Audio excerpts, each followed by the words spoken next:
Hello दोस्तों, नमस्ते, प्रणाम। मैं आशा सरगम।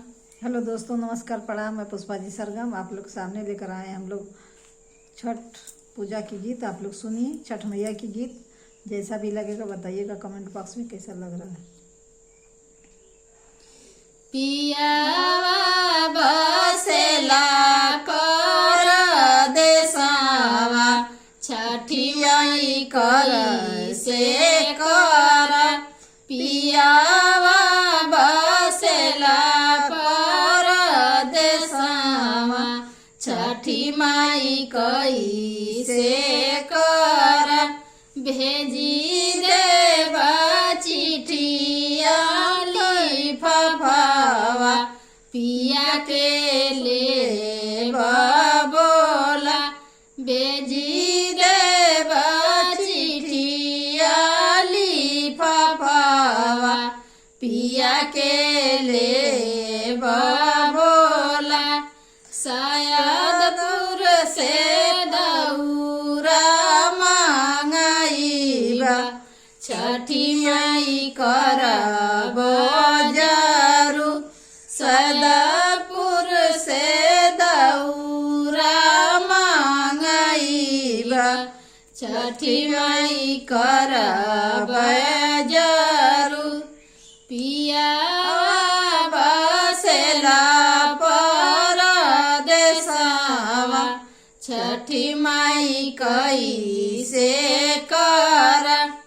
पिया बसेला परदेसवा, छठी माई कैसे कर। भेजी देवा चिठिया लिफाफावा, पिया के ले बोला।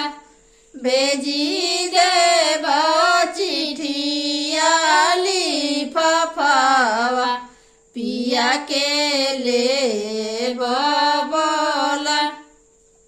गाजीपुर से फलवा मांगाईबा, छठी माई करब जरू। गाजीपुर से फलवा मांगाईबा, छठी माई करब जरू।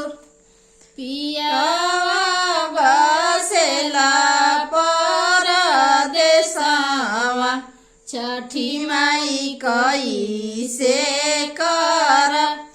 पिया बसेला परदेसवा, छठी माई कैसे कर। भेजी देवा चिठिया लिफाफावा, पिया के ले बोला। भेजी देवा चिठिया लिफाफावा, पिया के ले बोला। भीतरी से सुपावा मांगाईबा, छठी माई करब जरू। भीतरी से सुपावा मांगाईबा, छठी माई करब